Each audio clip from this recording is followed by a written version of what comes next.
Hello guys, स्वागत है आपका अपने नए यूट्यूब चैनल टेकी साइड्स में। और इस वीडियो में हम स्टार्ट करने वाले हैं इंजीनियरिंग ड्राइंग के फर्स्ट चैप्टर स्केल्स से। तो स्केल्स क्या होता है? स्केल्स जो होता है कोई इक्विपमेंट होता है जिससे हम लाइन्स, नॉर्मली स्केल जो होता है एक इक्विपमेंट होता है जिससे हम कोई लाइन ड्रॉ करते हैं, कोई यूनिट मेजर करते हैं। वैसे ही इंजीनियरिंग ड्राइंग में इसका मतलब सिमिलर ही होता है। इंजीनियरिंग ड्राइंग में इसका मतलब थोड़ा सा हल्का सा डिफरेंट होता है। इसमें हम क्या करते हैं कि कोई भी एक्चुअल ऑब्जेक्ट, रियल ऑब्जेक्ट होता है, उन सबको लीनियरली रिप्रेजेंट करते हैं in smaller form, in their smaller forms. ठीक है, कोई भी एक्चुअल ऑब्जेक्ट है जिसकी हाइट ज़्यादा होगी, बहुत ज़्यादा हाइट, लेंथ, विड्थ, ये सब बहुत ज़्यादा है, तो उसे पेपर पे रिप्रेजेंट करना बहुत मुश्किल होता है। ठीक है, उसी को हम स्मॉल करके, उसे मिनिमाइज करके उसी को रिप्रेजेंट करते हैं स्केल्स का यूज़ करके। ठीक है, अब स्केल्स के टाइप कितने होते हैं ये देखेंगे। स्केल्स के मेनली 4 टाइप होते हैं। पहला प्लेन स्केल, यही वाला हमारे वीडियो का मेन टॉपिक भी है, प्लेन स्केल्स इस वाले वीडियो का। दूसरा होता है वर्नियर स्केल, तीसरा होता है डायगोनल स्केल, और चौथा टाइप है स्केल ऑफ कॉर्ड्स। ये सब भी पढ़ाएंगे लेकिन आगे वाले वीडियोस में। ठीक है, अब टूल्स रिक्वायर्ड, पहले टूल्स रिक्वायर्ड देख लेते हैं क्या क्या टूल्स रिक्वायर्ड होते हैं स्केल बनाने के लिए। पहला पेंसिल बेसिक टूल होता है जिसका आप इस्तेमाल कर सकते हैं। आप कोई भी पेंसिल यूज़ कर सकते हैं। जनरली तो HB रिकमेंड करते हैं सर, लेकिन आप जो है कोई भी पेंसिल यूज़ कर सकते हैं। मैं तो रेकमेंड करूँगा कि आप लेड पॉइंट पेंसिल का यूज़ करें, लेकिन आपकी मर्ज़ी है, आप कोई भी यूज़ कर सकते हैं। दूसरा स्केल, सबसे इंपॉर्टेंट स्केल होता है, आप स्केल का यूज़ कर सकते हैं। अब स्केल कौन सा लेना है आपको? कॉलम स्केल लेना है, 30 सेंटीमीटर का होता है, छोटा वाला नहीं लेना है आपको। ठीक है, उसमें फिर आपको प्रॉब्लम होगी आगे ड्रॉ करने में, आगे वाली यूनिट्स में भी इसका बहुत यूज़ होगा, इसलिए आपको स्केल लेना है। अब तीसरा होता है रोलर स्केल। अगर आपने ले लिया है रोलर स्केल बड़ा वाला तो कोई बात नहीं, लेकिन आई वुड रिकमेंड कि आप छोटा वाला रोलर स्केल लें। ठीक है, वो इजी टू कैरी होता है और जल्दी टूटता नहीं है। ये वाला बड़ा वाला स्केल में एक का प्रॉब्लम रहती है, अगर गिर जाता है गलती से भी तो टूट सकता है, जैसे मेरा कुछ दिन पहले टूट गया था, लेकिन कोई बात नहीं, फिर भी काम करता है। अब आगे बढ़ते हैं प्लेन स्केल की तरफ। तो प्लेन स्केल हमारा फर्स्ट टॉपिक है इस वीडियो का। इसके हम क्वेश्चन भी करेंगे आगे और उसे समझेंगे भी इसे, लेकिन इसके बारे में थोड़ा सा कुछ बता देते हैं। तो shows 2 unit of measurement, 2 unit. इसमें मतलब जैसे फॉर एग्जांपल जैसे सेंटीमीटर, मीटर, डेसीमीटर, ये सब यूनिट्स होती है ना मेजरमेंट की। तो इसमें हम 2 यूनिट्स के, जैसे अगर यूज़ कर रहे हैं तो सेंटीमीटर और मीटर कर रहे हैं, या मीटर, डेसीमीटर, ऐसे 2 यूनिट्स इसमें रिप्रेजेंट करते हैं। ठीक है, एक ऐसे स्केल बनी हुई है, उसमें ये लेफ्ट साइड में हम स्मॉलर यूनिट रिप्रेजेंट करेंगे, उसके इक्वल डिविजन्स करेंगे, स्मॉलर यूनिट के इक्वल डिविजन्स करेंगे।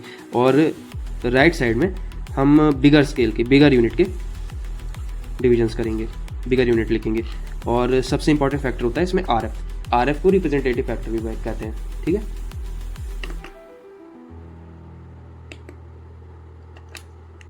अब हमें किसी भी स्केल बनाने के लिए 4 चीज़ों की जरूरत पड़ती है। पहला हो गया रिप्रेजेंटेटिव फ्रैक्शन, RF।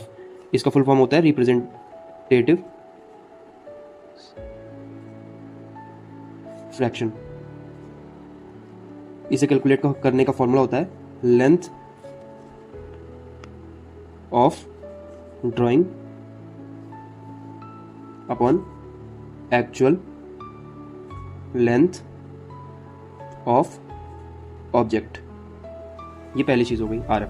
दूसरी चीज़ है यूनिट्स टू बी मेजर्ड,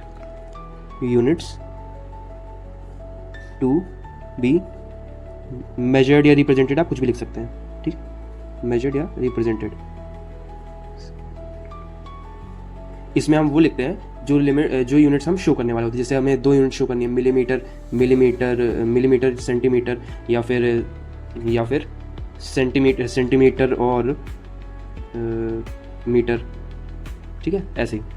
अब तीसरी चीज़ जो दी हुई होती है या निकालनी होती है हमें, वो है maximum length to be measured. Maximum length to be measured, ये स्केल कितना आपकी लेंथ मेजर करेगा, ये वो लेंथ होती है। ये या तो दी रहती है क्वेश्चंस में, या तो आपको फाइंड आउट करनी होती है। हम दोनों तरह के ही क्वेश्चन करेंगे, उसमें आगे देखेंगे कि कैसे निकाली जाती है। अब चौथी चीज़ क्या होती है? चौथी चीज़ होती है लेंथ ऑफ द स्केल। इससे हम एक्चुअल स्केल, मतलब कितने सेंटीमीटर का स्केल ड्रॉ करेंगे, हम वो फाइंड आउट करते हैं। मतलब कोई भी ऑब्जेक्ट हो गया, उसकी एक्चुअल शेप नहीं, हम उसे अपनी शीट में, अपने पेपर में कितने सेंटीमीटर की लाइन उसकी ड्रॉ करेंगे या स्केल ड्रॉ करेंगे, वो पता चलता है उससे। ठीक है, तो ये क्वेश्चन एक हमने लिया है, बेसिक से क्वेश्चन है, इसे हम सॉल्व करके समझते हैं कैसे प्लेन स्केल ड्रॉ किया जाता है, और इसी तरीके से और भी क्वेश्चन लेंगे आगे भी। तो अब इस क्वेश्चन में क्या दिया गया है, construct a scale of 1:4 to show centimetre. 1:4 एक चीज़ हो गई मार्क करने वाली, एक चीज़ हो गई centimetre, centimetres and long enough to measure up to 5 decimetre, 5 decimetre measure करने वाली, ठीक है, ये चीज़ हो गई। अब जैसे मैंने आपको समझाया था पहले भी कि कोई भी स्केल ड्रॉ करने के लिए हमें 4 चीज़ें लगती हैं, वो 4 चीज़ें हम नोट कर लेंगे। पहली चीज़ क्या बताई थी, RF। अब क्वेश्चन में दिया रहता है या हमें फाइंड आउट करना रहता है, तो इसी क्वेश्चन में जैसे दिया हुआ है 1:4 जो है ये चीज़, ये हमारा RF है, तो इसे नोट कर लेंगे पहले RF। हर जगह मैं रिप्रेजेंटेटिव फ्रैक्शन नहीं लिखूंगा, RF ही लिखूंगा आज से, ठीक है, आप लोग समझना है। 1:4। अब नेक्स्ट चीज़ क्या थी, units to be measured. Units to be measured कौन कौन सी हैं, units to be, unit to be measured कौन कौन सी हैं, सेंटीमीटर एंड डेसीमीटर। अब सेंटीमीटर, डेसीमीटर ये यूनिट्स होती हैं, इन सब में आपको रिलेशन पता होना चाहिए, और अगर नहीं पता है तो भी कोई बात नहीं है, मैं लिख दूंगा ये रिलेशन आपके बीच आपके लिए। अब नेक्स्ट चीज जो हमें चाहिए वो क्या है कि max length, max length, max length measured by the scale. अब इसमें दिया हुआ है कितना लॉन्ग, इसमें long enough to measure up to 5 decimetre, ये लिखा हुआ है क्वेश्चन में हमारे, तो ये कितना होगा 5 डेसीमीटर, ठीक है, डेसीमीटर। अब लास्ट चीज़ जो हमें रिक्वायर्ड है वो क्या है, length of the scale. Length of the scale क्या होता है, अब इसका फॉर्मूला मैंने पीछे नहीं लिखा था, आगे लिख देता हूँ, ठीक है, ये RF इंटू मैक्सिमम लेंथ होता है, मैक्सिमम लेंथ। अब जिसे जिसे पता नहीं है डेसीमीटर सेंटीमीटर के बीच में क्या रिलेशन होता है, मैं वो यहाँ रख देता हूँ, तो 1 decimetre is equal to 10 centimetre, ठीक है। वैसे ही अगर ये कितना है 5 डेसीमीटर होंगे तो कितना हो जाएगा 5 इंटू 10 यानी 50 सेंटीमीटर, ठीक है, ये चीज़ होगा। अब ये 1:4 है, ये हमारा RF हो गया, ठीक है, रेशियो में लिखा हुआ है 1:4, और मैक्सिमम लेंथ हमारी क्या है 5 डेसीमीटर, 5 डेसीमीटर, हम यहाँ पे लिखेंगे 5, और डेसीमीटर है, डेसीमीटर को हम कन्वर्ट करेंगे सेंटीमीटर में तो कितना होगा 10 सेंटीमीटर, ठीक है, सेंटीमीटर। RF की कोई यूनिट नहीं होगी, ठीक है, आपको मैंने अगर फॉर्मूला याद होगा आपको पहले बताया था, length of the drawing upon actual length, ठीक है, तो दोनों की जो एक्चुअल लेंथ होगी, मतलब लेंथ होगी, उसे हम वो कैंसिल आउट करेंगे, तो उनकी यूनिट जो होगी वो भी कैंसिल आउट हो जाएंगी कन्वर्जन के बाद, तो RF की कोई यूनिट नहीं होगी, नो यूनिट। अब कितना आ जाएगा 50/4, 50/4 को डिवाइड करेंगे तो कितना आएगा 12.5 आना चाहिए, है ना, 25 को 25/2 बचेगा, उसे डिवाइड करेंगे 12/5 सेंटीमीटर आ जाएगा, ठीक है।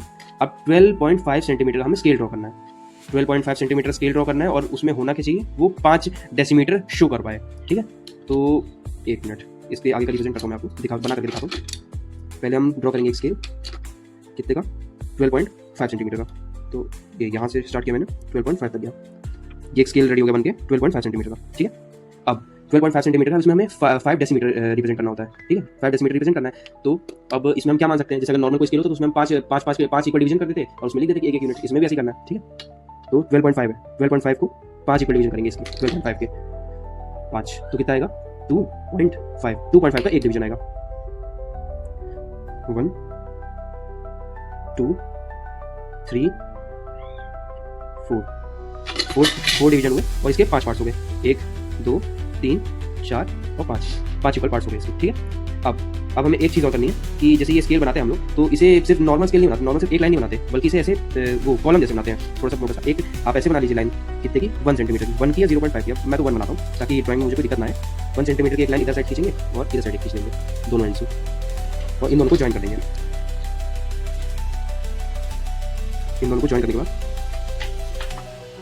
अब जहाँ जहाँ पे हमने मार्क किया था वहाँ पे लाइन एक्सटेंड कर देंगे।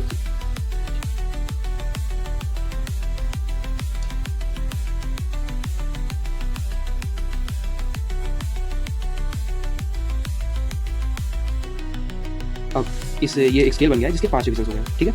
12.5 सेंटीमीटर का स्केल है और 2.5 के 5 इक्वल डिवीजन है, ठीक है। अब कोई भी स्केल होता है, कोई भी स्केल बनाने के लिए उसमें कुछ रूल्स होते हैं बनाने के लिए। तो पहला क्या होता है, एक कॉलम को जो है छोड़ देना है, ठीक है, एक कॉलम जो है इसे छोड़ देना है। हमें नंबरिंग कहाँ से करनी है, यहाँ से, इस वाले पॉइंट से, ठीक है, इस वाले पॉइंट से नंबरिंग स्टार्ट करेंगे और नंबरिंग स्टार्ट कहाँ से होगी, 0 से, 0 1 2 3 4 होगी नंबरिंग, 4 पार्ट्स हो गए, ठीक है। एक ये 4 पार्ट्स हो गए और ये हमें रिप्रेजेंट कितना करना है, 5 करना है, ठीक है। 5 डेसीमीटर हमें रिप्रेजेंट करना था। अब ये एक डेसीमीटर में जो होते हैं 10 सेंटीमीटर होते हैं, हमें सेंटीमीटर तक रिप्रेजेंट करना है, तो आप इसमें हमें कितने डिवीजन करने पड़ेंगे? 10 करने पड़ेंगे। क्यों? क्योंकि एक डेसीमीटर में 10 सेंटीमीटर होते हैं, ठीक है। तो ये एक एक यूनिट है, एक एक डेसीमीटर की यूनिट है ये, ठीक है। एक एक डेसीमीटर का एक कॉलम बना हुआ है। तो अब इस वाले कॉलम के तो ये लेफ्ट साइड वाले कॉलम के हमें 10 इक्वल डिविजन्स करने हैं, क्योंकि एक डेसीमीटर में 10 सेंटीमीटर होते हैं, ठीक है। अब इसके डिविजन्स कैसे करने हैं वो मैं आपको सिखाता हूँ। आप कॉलम स्केल लेंगे अपना, उसका जीरो वाला टिप इसके एंड पॉइंट, इसके स्टार्टिंग पॉइंट पे आप रखेंगे, ठीक है। और इसमें किसी भी इंक्लिनेशन, कितने भी डिग्री, मैंने ये रैंडमली लिया है, किसी भी इंक्लिनेशन पे आप एक स्ट्रेट लाइन ड्रॉ कर सकते हैं। कितने की? मैं तो 2 सेंटीमीटर कर रहा हूँ, आप 3 की भी कर सकते हैं। मैं 3 की कर रहा हूँ, 3 की कर लेते हैं, 3 में ईजी होगा थोड़ा। 3 सेंटीमीटर की एक लाइन ड्रॉ की, उसके 10 इक्वल डिविजन कर लिए। 0.3 पे एक यूनिट होगा, उस डिवीजन पे हम लोग 10 डिवीजन कर सकते हैं। तो 0.3 पे एक हो गया, एक 0.6, एक 0.9, एक हो गया 1.2, एक हो गया 1.5, एक हो गया 1.8 और 2.1, 2.4, 2.7 और ये 3। 10 इक्वल डिवीजन हमने इस लाइन के कर लिए। अब हम रोलर स्केल का इस्तेमाल करेंगे। रोलर स्केल से इस 3 सेंटीमीटर की लाइन के एंड पॉइंट को और ये 0 वाले पॉइंट को हम ज्वाइन करेंगे। ज्वाइन करके फिर रोलर स्केल को स्लाइड करना है, एकदम केयरफुली स्लाइड करना है ताकि दोनों एक्सिस से हटे ना। इससे आपकी क्या आएगी? पैरेलल लाइंस आएंगी इक्वल डिविजन्स में, और इसके 10 इक्वल डिविजन्स हो जाएंगे।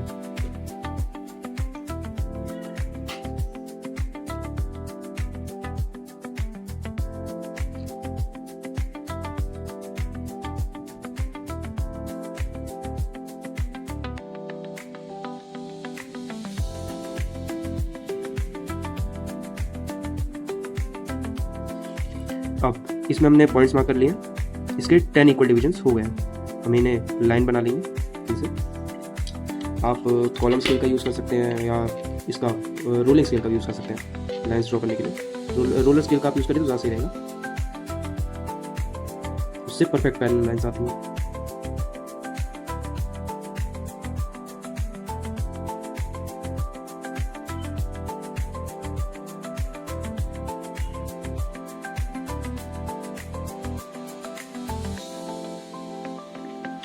तो इस वाली लाइन के 10 इक्वल डिविजन्स हो गए, ठीक है। बस इतने क्वेश्चन मतलब एंड पे ही है एकदम, ठीक है। अब क्या करते हैं, एक चीज़ इनके मार्किंग कर लेते हैं। ये 0 हो गया तो मैं ऊपर साइड मार्किंग कर रहा हूँ, नीचे साइड मेरे पास जगह नहीं है। 1 2 3 4 5 6 7 8 9 10 इक्वल डिविजन्स हो गए। अब क्या करते हैं कि ये लाइंस के बीच में एक हॉरिजॉन्टल लाइन ड्रॉ कर देते हैं, गैप्स के बीच में।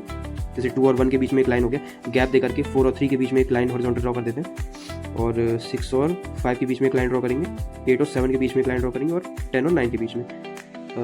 आप ये बात ध्यान रखिएगा, अगर मैं अब पेपर में आप ये ड्रॉ नहीं करते हैं तो इसका नंबर कट सकता है आपका, ठीक है। आपने ऐसे ड्रॉ कर लिया। अभी आपका क्वेश्चन रेडी हो गया है। इसमें क्वेश्चन में कुछ स्पेसिफिक तो पूछा नहीं, कोई डिस्टेंस मेजर करनी है। अगर कोई डिस्टेंस आपको मेजर करने को दे रहा है, जैसे एक डिस्टेंस मान लीजिए ले लेते हैं अपने से 3.7, ठीक है। 3.7 डेसीमीटर मेजर करनी है हमें, ठीक है। 3.7 डेसीमीटर मेजर करनी है तो हम कैसे करेंगे? तो हम 3 जो है 3 डेसीमीटर, 3.7 का 3 वाला डेसीमीटर हम इधर वाले पोर्शन से लेंगे, ठीक है। 0 से 3 इतना लेंगे हम, ठीक है। और जो 7 वाला पोर्शन है, 7 वाला, वो हम 0 के लेफ्ट साइड में लेंगे। ये लेफ्ट साइड से लेंगे, और ये वाला पोर्शन जो होता है ये राइट साइड से लेते हैं। होल फ्रैक्शन वाला मतलब इंटीजर वाला पार्ट इधर साइड से लेते हैं, डेसिमल वाला लेफ्ट साइड से लेते हैं, ठीक है। तो 0 से हम कितना लेंगे? 0 से हम डिस्टेंस लेंगे 7। 0 से 7 कितना? ये रहा 0.7, ये हो गया डिस्टेंस। अब आप इसे एक्सटेंड कर सकते हैं 0 से 3 तक, तो कितना हो जाएगी? 3.7 आ जाएगा डिस्टेंस आपका। और आपकी प्लेन स्केल बन गई है, जिसमें आपका डिस्टेंस कितना हो गया? 3.7 डिस्टेंस आपने रिप्रेजेंट कर दिया, 3.7 डेसीमीटर। अब एक और चीज़ होती है इंपॉर्टेंट, वो करना, इसमें आपको RF और कहाँ पे आपने क्या यूनिट्स लिए हैं वो आपको रिप्रेजेंट करना होता है, ठीक है। तो आप ऐसे लाइन बना करके नीचे साइड ऐसे ड्रॉ कर सकते हैं, ठीक है। और इधर साइड भी, चाहे प्लेन स्केल हो, चाहे वर्नियर स्केल हो, चाहे कोई भी स्केल हो, उन सब में दो से ज़्यादा यूनिट्स मेजर करते हैं, ठीक है। तो बीच में कौन सा आप रिप्रेजेंट करेंगे यूनिट? RF। इस वाले केस में कितना है? 1:4 है, तो RF 1:4 हो गया हमारा। और यहाँ पे हमने कितना यूनिट लिया है? ये जो है डेसीमीटर, इनके बीच का गैप कितना है? 1 डेसीमीटर, ठीक है। तो यहाँ डेसीमीटर लिखेंगे आप, डेसीमीटर कैपिटल में, ठीक है। और यहाँ वाले गैप में थोड़ा सा इरेज करके क्वेश्चन को हम क्या बना देंगे, यहाँ पे हम सेंटीमीटर बना देंगे, ठीक, मीटर। बस आपका फिगर कंप्लीट हो चुका है, आपका डायग्राम कंप्लीट हो गया। इसके आपको फुल मार्क्स मिल जाएंगे। Thanks, have a nice day, और मिलते हैं अगले वीडियो में ऐसे क्वेश्चन के साथ।